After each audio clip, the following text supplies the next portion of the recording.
So good morning guys. तो चलिए start करते हैं आज के यानी कि 4 फरवरी के इंपॉर्टेंट करंट अफेयर्स को। और आज का सबसे इंपॉर्टेंट प्रश्न ये रहा आपके सामने कि अभी हाल ही में किसने क्रेफोर्ड पुरस्कार 2026 जीता है। तो सही उत्तर होगा वीरभद्रन रामनाथन। तो भारतीय मूल के जलवायु वैज्ञानिक हैं वीरभद्रन रामनाथन, और इन्होंने भी प्रतिष्ठित क्रेफोर्ड पुरस्कार 2026 को जीत लिया है। और ये इंपॉर्टेंट इसलिए है, ये जो क्रेफोर्ड पुरस्कार है ना, इसको भूविज्ञान यानी कि जियो साइंस का नोबेल भी कहा जाता है। मतलब इसे जियो साइंस के क्षेत्र में सर्वोच्च सम्मान माना जाता है। तो इन्होंने क्या किया था, तो इन्होंने क्लोरोफ्लोरोकार्बन और अन्य ग्रीन हाउस गैसों के जलवायु पर प्रभाव को लेकर के महत्वपूर्ण खोज की थी। उन्होंने अपने एक शोध पत्र में लिखा था कि जो क्लोरोफ्लोरोकार्बन जो है ये भारी मात्रा में गर्मी को अवशोषित करती है। मतलब क्लोरोफ्लोरोकार्बन का एक अणु, एक एटम कार्बन डाइऑक्साइड की तुलना में पृथ्वी को हजारों गुना अधिक गर्म करता है। और इसी ने 1987 के मॉन्ट्रियल प्रोटोकॉल को आकार देने में मुख्य भूमिका निभाई थी, जिसके तहत क्लोरोफ्लोरोकार्बन को चरणबद्ध तरीके से समाप्त कर दिया गया। तो अब आप देख सकते हो उन्होंने कितना इंपॉर्टेंट काम किया था, तो उन्हें तो अवार्ड मिलना ही था। और इससे पता लगता है ये भारतीय मूल के हैं, तो कितने इंपॉर्टेंट व्यक्ति हैं हमारे लिए और हमारे एग्जाम के लिए। वीरभद्रन रामनाथन। कौन सा पुरस्कार मिला? क्रेफोर्ड पुरस्कार इनको दिया गया। क्रेफोर्ड पुरस्कार की बात कर ले तो 1980 में स्थापित किया था हॉलगर क्रेफोर्ड और अन्ना ग्रेटा क्रेफोर्ड ने। बाकी पहली बार किसने जीता, पहली बार किस महिला ने जीता, ये भी यहाँ पे लिखा हुआ है, लेकिन वो अंग्रेज थे, लेकिन ये भारतीय हैं, तो इनका नाम हमारे लिए ज्यादा इंपॉर्टेंट रहेगा। वीरभद्रन रामनाथन का नाम याद रखना आप तो। और भूविज्ञान का नोबेल इसको माना जाता है। बाकी चलो कुछ और इंपॉर्टेंट अवार्ड्स मैं आपको रिवाइज करवाता हूँ। अगर पूछेंगे केंटन आर मिलर अवार्ड, जो कि आयुसीएन के द्वारा दिया जाता है, अभी सोनाली घोष को दिया गया था और ये अवार्ड पाने वाली भारत की पहली महिला बनी थी। शस्त्र रामानुजन पुरस्कार 2025 अलेक्जेंडर स्मिथ को मिला, अमेरिकी है। Business line change maker award 2025 DRDO को। और यूनाइटेड नेशन एनवायरमेंट प्रोग्राम का young champions of the earth पुरस्कार 2025 मिला, जिनाली मोदी को, मुंबई से है। पीवी नरसिम्हा राव स्मृति पुरस्कार डॉक्टर मनमोहन सिंह को मिला था, मरणोपरांत। Camel international award 2025 Yunus Ahmed को। और 43वां लोकमान्य तिलक राष्ट्र पुरस्कार 2025 नितिन गडकरी को, जो कि हमारे सड़क मंत्री हैं। ललित कला अकादमी पुरस्कार 2025 प्रेमचंद पुखराम्बम को। इक्वेटर पुरस्कार 2025 संयुक्त राष्ट्र के द्वारा दिया जाता है, बीबी फातिमा महिला स्वयं सहायता ग्रुप को मिला था। और ये कहाँ का ग्रुप है? धारवाड़ जिला, कर्नाटक। जीपी बिरला मेमोरियल पुरस्कार 2025 डॉक्टर वी नारायण को मिला, जो कि इसरो के हेड है। उसके अलावा PEN translate award 2025 Geetanjali Shree को, उनके उपन्यास वंस एलिफेंट लिव्ड हियर के लिए उसका अंग्रेजी में अनुवाद किया था डेजी रॉकवेल ने। संयुक्त राष्ट्र जनसंख्या पुरस्कार 2025 वर्षा देश पांडे को मिला, ये महाराष्ट्र से बिलोंग करती है। ठीक है, तो ये अवार्ड्स भी ध्यान में रखेंगे, इंपॉर्टेंट है। अगला प्रश्न देखते हैं। फिर अगले में पूछ रहे हैं, हाल ही में किस राज्य के मुख्यमंत्री ने पिल्लू एआई को लॉन्च किया है? तो आंसर होगा आंध्र प्रदेश ने। तो पहले तो याद रखेंगे आंध्र प्रदेश की जो मुख्यमंत्री हैं चंद्रबाबू नायडू, उन्होंने ये पिल्लू एआई को लॉन्च किया है। क्या है ये पिल्लू एआई? तो ये एक एआई बेस्ड अकाउंटिंग एप्लीकेशन है। एआई मतलब आर्टिफिशियल इंटेलिजेंस आधारित एक अकाउंटिंग एप्लीकेशन है, जिसे छोटे व्यवसायों के मालिकों को बिलिंग, अकाउंटिंग और बही खाता संभालने में मदद करने के लिए बनाया गया है। मतलब इसका इस्तेमाल करने के लिए किसी टेक्निकल नॉलेज की जरूरत नहीं है, बस इससे बात करके, बोल करके आप काम कर सकते हो। तो आप कह सकते हो कि ये एक आवाज आधारित एआई अकाउंटिंग एप्लीकेशन है। और अभी शुरुआत में ये अंग्रेजी, तेलुगु, कन्नड़ और हिंदी भाषा को सपोर्ट करता है। मतलब यहाँ पे आपको टाइप वाइप करने की जरूरत नहीं है, आप बोलोगे, बोलचाल की भाषा में बोलोगे और ये काम कर देगा, ये बिल बना देगा। आपको कुछ नोट करवाना है तो नोट कर देगा, अकाउंटिंग का काम कर लेगा। तो पिल्लू एआई इसका नाम रखा है, आंध्र प्रदेश में इसको लॉन्च किया गया। अब यहाँ पे एआई से संबंधित कुछ इंपॉर्टेंट क्वेश्चंस मैं आपको करवाता हूँ। और एआई के जब भी बात आती है मैं आपको ये 2 पॉइंट हमेशा बताता हूँ। एआई के फादर किन्हें कहा जाता है? जॉन मैकार्थे को। और एआई के गॉडफादर कहा जाता है जेफरी हिंटन को। और ये प्रश्न एग्जाम में आ चुका है और मैंने आपको बताया भी है। एक एग्जाम में ये दोनों ऑप्शन भी दिए गए थे, तो आपको कंफ्यूज नहीं होना है। एआई के फादर जॉन मैकार्थे हैं और एआई के गॉडफादर पूछेंगे तो जेफरी हिंटन लगाना है। मैं भी आपको दिखा भी दूंगा प्रश्न। चलो पहले रिवाइज कर लेते। चैट जीपीटी के निर्माता ओपन एआई ने 2025 के अंत तक नई दिल्ली में अपना पहला भारतीय कार्यालय खोला।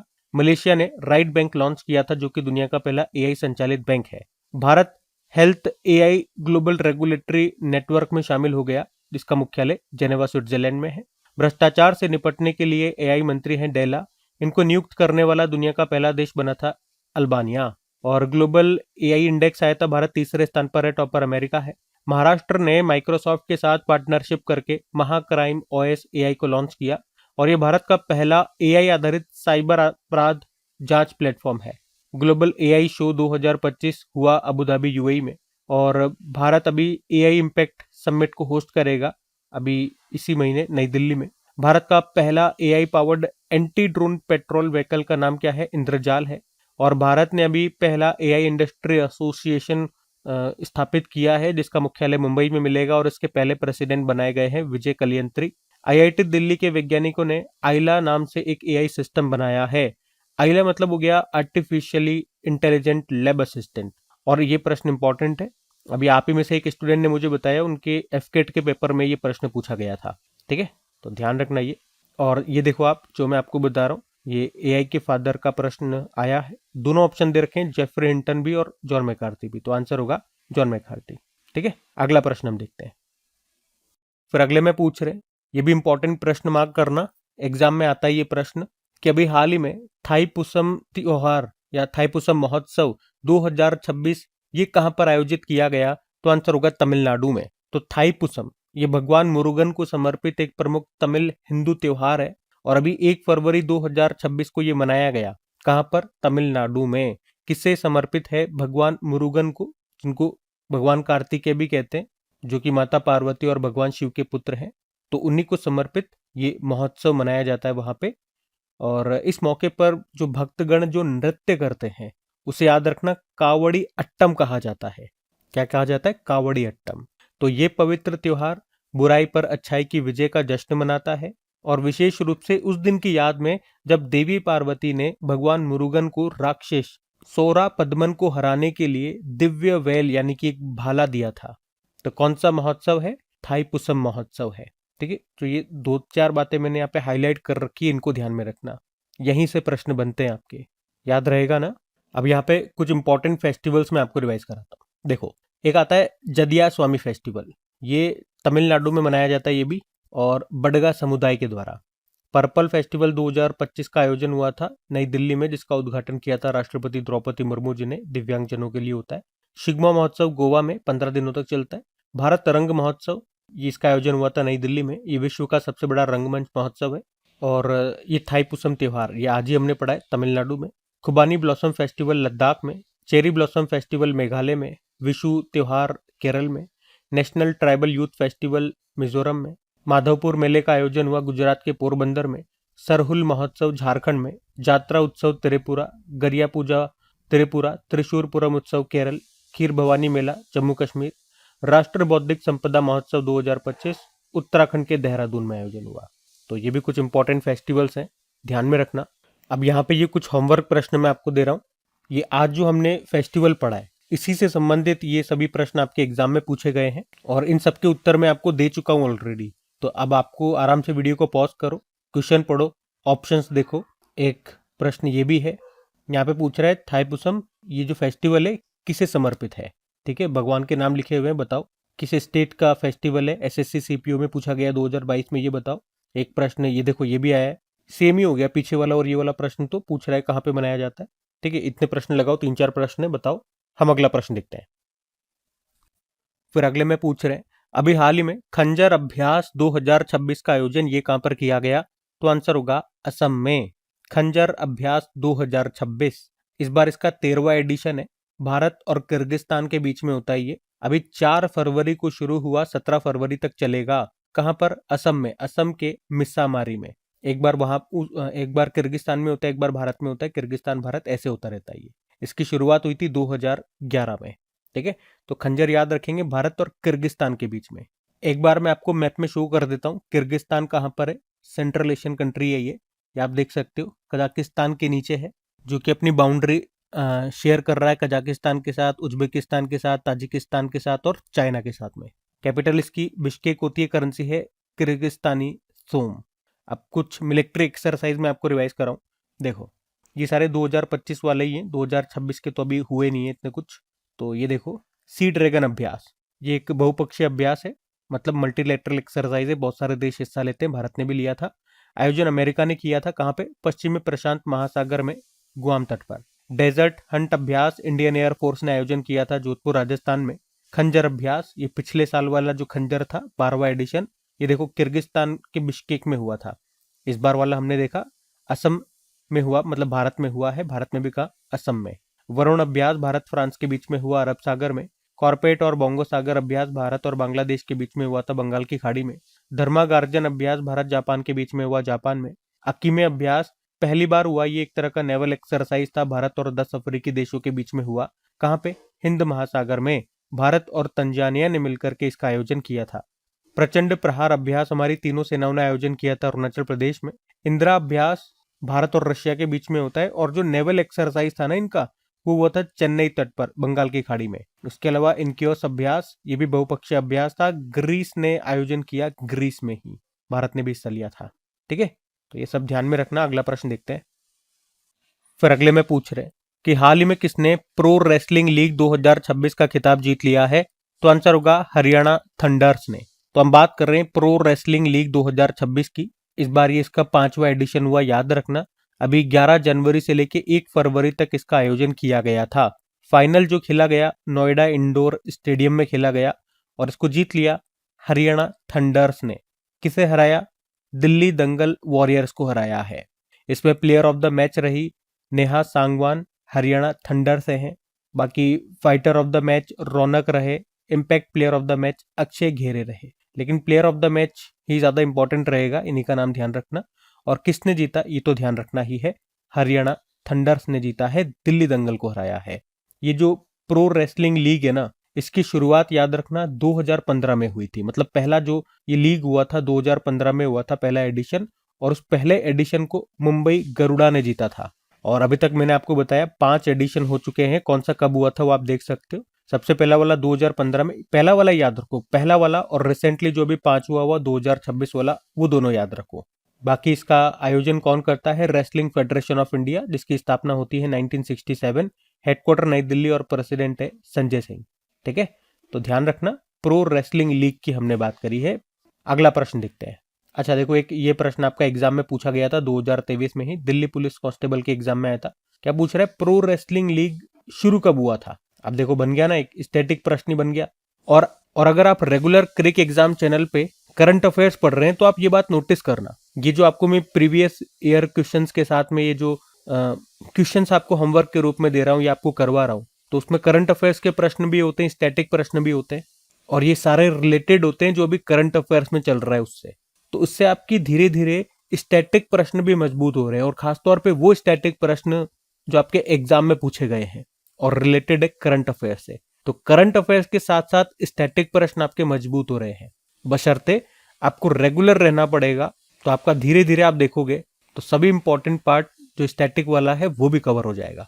और ये सारे ऐसे वैसे प्रश्न नहीं है, एग्जाम में पूछे गए प्रश्न है। एग्जाम में पूछे गए प्रश्न की खास बात ये रहती है कि वो बार बार रिपीट होते रहते हैं। तो अब इसका उत्तर बताओ, देखो उत्तर क्या होगा। अभी जैसे प्रो रेसलिंग लीग का प्रश्न केवल मैंने नहीं कराया है, हर जगह जहां पे करंट अफेयर्स बन रहा है सबने कराया होगा, और उसी से संबंधित ये प्रश्न देखो एग्जाम में आ जाएगा, क्योंकि अभी प्रो रेसलिंग लीग न्यूज में है। तो उसी से संबंधित एग्जामिनर ने एक स्टैटिक प्रश्न डाल दिया कि बताओ, उसने करंट का पूछा ही नहीं प्रश्न, एक स्टैटिक प्रश्न उठा लिया, बताओ पहली बार कब हुआ था। तो अगर कहीं पे ये बताया नहीं गया कि पहली बार कब हुआ था तो बच्चा कर नहीं पाएगा। और अगर मैं आपको नॉर्मली बता देता तो शायद आप में से आधे कर पाते, आधे नहीं कर पाते, लेकिन अगर मैंने आपको जबरदस्ती शो कराया कि देख भाई आया है प्रश्न, इसको तो याद रखना पड़ेगा, तो अब जितने भी आप वीडियो देख रहे हो आपको ये याद रहेगा, हमेशा याद रहेगा। ठीक है, तो इसको ध्यान में रखना। अगला प्रश्न हम देखते हैं। फिर अगले में क्या पूछ रहे हैं, देखो अभी हाल ही में CSIR राष्ट्रीय समुद्र विज्ञान संस्थान के क्षेत्रीय केंद्र का उद्घाटन कहां पर किया गया? तो इसका सही उत्तर होगा विशाखापत्तनम में। देखो आपको ये बात तो पता है कि CSIR की बहुत सारी लैब्स हैं भारत में, अलग अलग जगहों पे बहुत सारी इसकी लेबोरेटरीज हैं, और उसी में से एक है CSIR NIO। NIO मतलब हो गया नेशनल इंस्टीट्यूट ऑफ ओशियनोग्राफी, यानी कि राष्ट्रीय समुद्र विज्ञान संस्थान।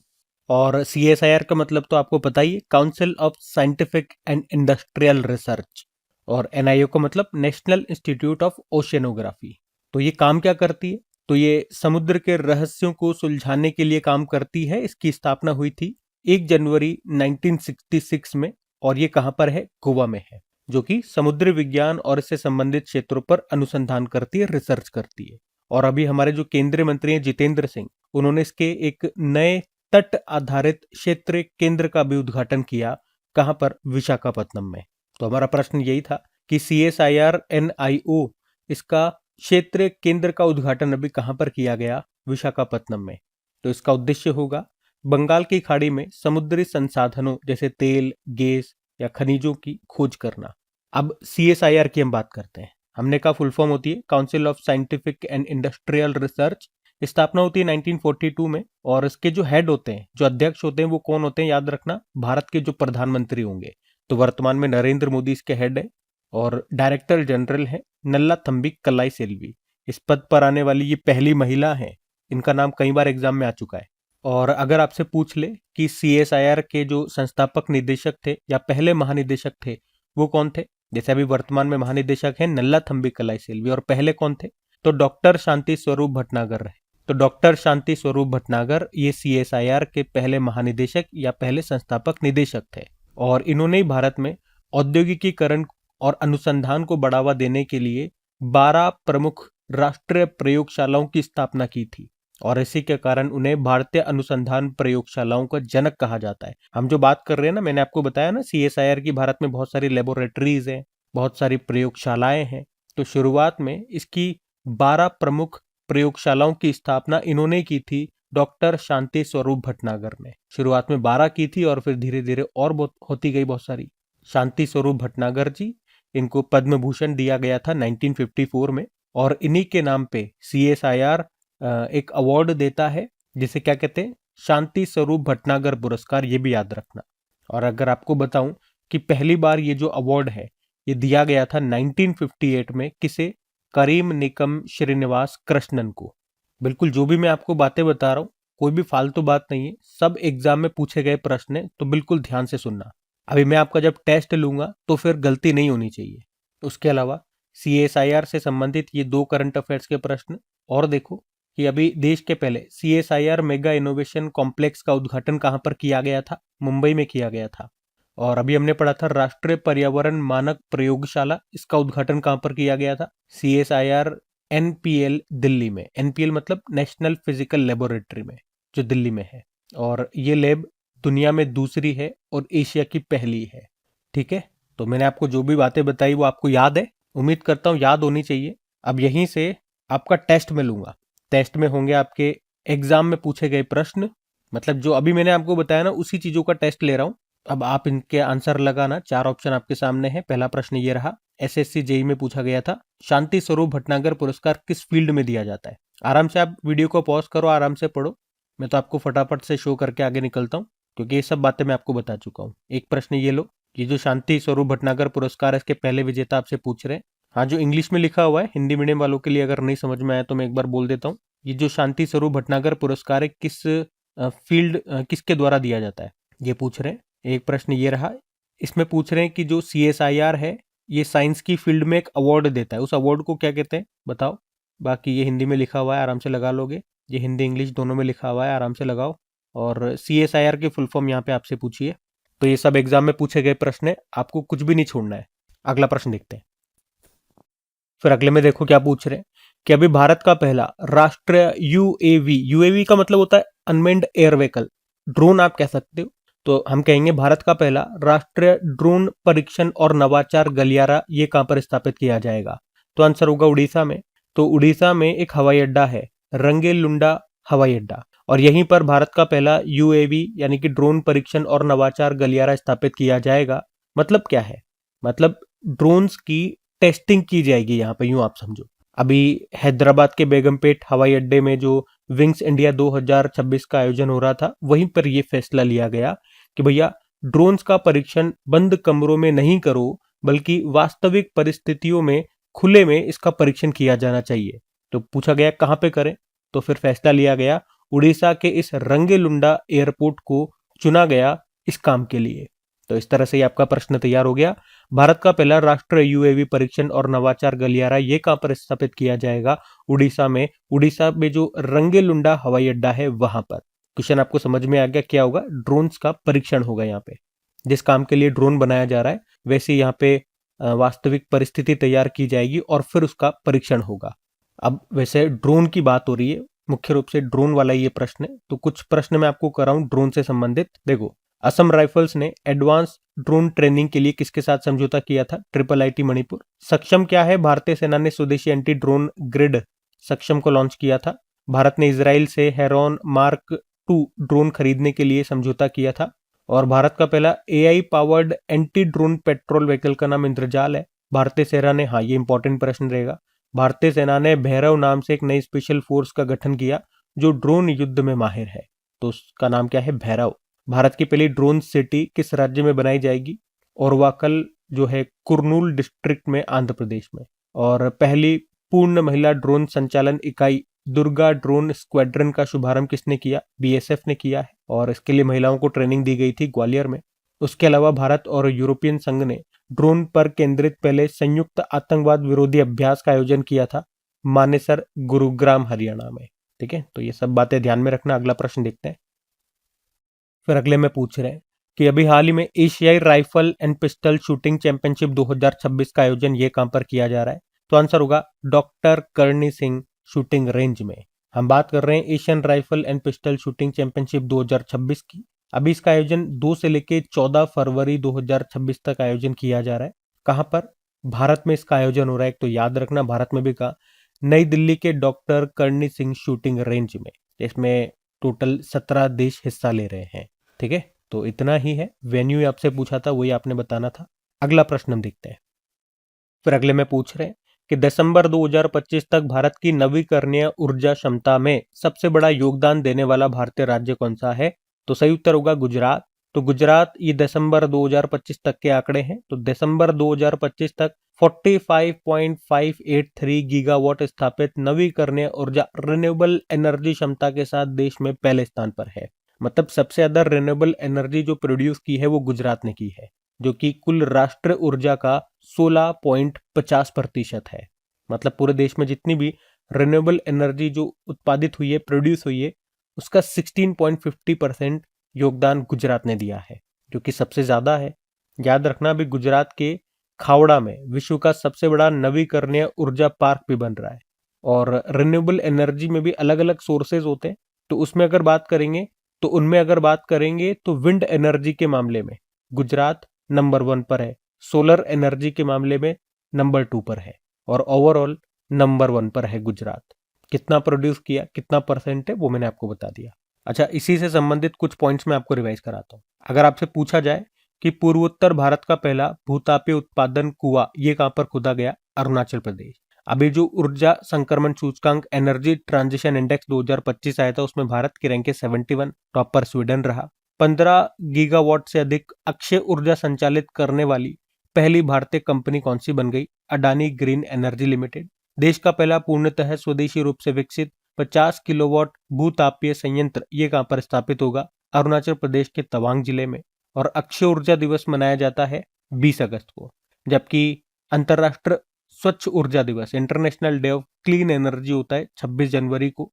और याद रखना कि भारत में हर साल 14 दिसंबर को राष्ट्रीय ऊर्जा संरक्षण दिवस, नेशनल एनर्जी कंजर्वेशन डे के रूप में मनाया जाता है। ऊर्जा से संबंधित ये 2-3 दिवस हैं जो मैंने एक साथ आपके सामने लिख दिए हैं। अंतरराष्ट्रीय स्वच्छ ऊर्जा दिवस, भारतीय अक्षय ऊर्जा दिवस और राष्ट्रीय ऊर्जा संरक्षण दिवस। ठीक है, तो तीनों को ध्यान में रखना, वरना आप कंफ्यूज जरूर हो जाओगे। ठीक है, और ये सूचकांक मैंने आपको ऊपर बता ही दिया। चलो फिर अगला प्रश्न हम देखते हैं। फिर अगले में पूछ रहे हैं कि यात्रियों के परिवहन के लिए हाइड्रोजन से चलने वाली बसों का उपयोग करने वाला भारत का पहला हवाई अड्डा ये कौन सा होगा? तो आंसर होगा कोचीन इंटरनेशनल एयरपोर्ट। तो कोचीन इंटरनेशनल एयरपोर्ट ये भारत का पहला हवाई अड्डा बनने जा रहा है जो यात्रियों के परिवहन के लिए हाइड्रोजन से चलने वाली बसों का संचालन करेगा। और इसके लिए भी कोची इंटरनेशनल एयरपोर्ट और Kerala hydrogen valley innovation cluster foundation है, इन दोनों ने आपस में समझौता किया है। और इस समझौते के तहत 12 महीने के अंदर अंदर 3 हाइड्रोजन फ्यूल सेल इलेक्ट्रिक बसें यहाँ पे शुरू की जाएगी। अच्छा, ये जो कोचीन इंटरनेशनल एयरपोर्ट है, ये भी बहुत न्यूज में रहा है, बहुत एग्जाम में पूछा गया प्रश्न है कि दुनिया का पहला पूरी तरह से सौर ऊर्जा से संचालित हवाई अड्डा ये कौन सा बना था? कोचीन इंटरनेशनल एयरपोर्ट बना था। और ये जो आज मैंने प्रश्न आपको कराया है कि यहाँ पर ये भारत का पहला हवाई अड्डा बनेगा जहाँ पे यात्रियों के परिवहन के लिए हाइड्रोजन से चलने वाली बसें चलेगी। तो ये बसों वाले इस तरह के प्रश्न बहुत एग्जाम में आते हैं। मैं आपको बताता हूँ कुछ प्रश्न। जैसे कि एक बार आया था कि भारत की पहली बायोमीथेन बसें ये किसने बनाई है? तो उसको टाटा कंपनी ने बनाया। और अगर पूछ लेना ये कहाँ पर शुरू की गई थी, तो पुणे में। इसी तरह से एक प्रश्न और बना था कि भारत की पहली स्वदेशी रूप से विकसित हाइड्रोजन ईंधन सेल बसों का उद्घाटन कहाँ पर किया गया था? तो भी आंसर होगा पुणे में। और इन बसों को तैयार किया था CSIR और KPIT कंपनी ने मिलकर के। और एक प्रश्न ये भी आता है कि विश्व की पहली हाइड्रोजन ईंधन सेल बसें ये किस देश ने सबसे पहले शुरू की थी? तो आंसर होगा जर्मनी ने। ठीक है, तो ये सारी बातें ध्यान में रखना। अब जो बातें मैंने आपको बताई है उसी से संबंधित ये आपके कुछ टेस्ट ले लेते हैं।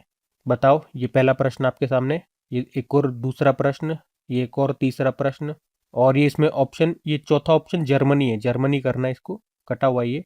और ये एक और प्रश्न लो। अच्छा, एक और प्रश्न है। तो ये 4-5 प्रश्न हो गए आपके लिए। बाकी ये थी आज की हमारी करंट अफेयर्स की क्लास। तो साथियों, कमेंट करके जरूर बताना सेशन आपको कैसा लगा। अच्छा लगा, पसंद आया तो प्लीज वीडियोस को सपोर्ट जरूर करना। अपने दोस्तों के साथ में स्टडी ग्रुप में एक बार शेयर जरूर करना, मुझे भी अच्छा लगेगा। जो वास्तव में मैं मेहनत कर रहा हूँ दिल से आप लोगों के लिए, वो आपको दिख भी रहा होगा। तो सपोर्ट जरूर करें प्लीज, ताकि ये मेहनत इसी तरह से जारी रहे, मुझे भी अच्छा लगे। आपका फ्रेंड सर्कल होगा, आपका स्टडी ग्रुप होगा, तो एक बार वीडियो को शेयर जरूर कर देना। वीडियो को लाइक नहीं करा तो लाइक कर देना। बाकी इनकी प्रैक्टिस के लिए क्विज, PDF दोनों चीजें आपको बिल्कुल फ्री ऑफ कॉस्ट मिलती है अपनी क्रेक एग्जाम एप्लीकेशन पे, जिसका लिंक डिस्क्रिप्शन बॉक्स में है। बाकी चलो अभी कल के करंट अफेयर्स का हम क्विक रिवीजन कर लेते हैं और सेशन एंड करते हैं। और कल का वीडियो जिन भाइयों ने, जिन बहनों ने नहीं देखा, वो देख लेना, दोपहर में वीडियो अपलोड हो गया था। तो कल पहला प्रश्न पूछा था कि दलाई लामा ने अपना ग्रैमी पुरस्कार किस श्रेणी में जीता? तो आंसर होगा सर्वश्रेष्ठ ऑडियो बुक, नरेटर और स्टोरी टेलिंग रिकॉर्डिंग में। फिर पूछा मर्रू महोत्सव का आयोजन ये राजस्थान के किस जिले में किया गया? तो आंसर होगा जैसलमेर। और देविका सिहाग ने अपना पहला BWF सुपर 300 खिताब किस टूर्नामेंट में जीता? Thailand master. फिर पूछा पंजाब के आदमपुर हवाई अड्डे का नाम बदलकर किनके नाम पर रखा गया? गुरु रविदास। विश्व आर्द्रभूमि दिवस की थीम क्या रही? आर्द्रभूमि और पारंपरिक ज्ञान। 10वां मिसिंग युवा महोत्सव ये मनाया गया असम में। चक्र सेंटर ऑफ एक्सीलेंस अभी लॉन्च किया SBI ने। और महाराष्ट्र की पहली महिला उप मुख्यमंत्री ये बन गई है सुनेत्रा पवार। और रुसोमा संतरा महोत्सव इसका आयोजन ये किया जाता है नागालैंड में। और आखिरी प्रश्न था कि अभी भारतीय सेना ने किसके साथ मिलकर अग्नि परीक्षा संयुक्त अभ्यास का आयोजन किया था? ITBP। बाकी चलो कल का भी होमवर्क प्रश्न देखते हैं और सेशन एंड करते हैं। तो कल पूछा था, एक बुक है सनातन संस्कृति की अटल दृष्टि, अटल जी के ऊपर है, इसको किसने लिखा था? तो आंसर होगा वासुदेव देवनानी ने। आप सभी ने प्रश्न का बिल्कुल सही उत्तर दिया। अब ये आज का आपका होमवर्क प्रश्न।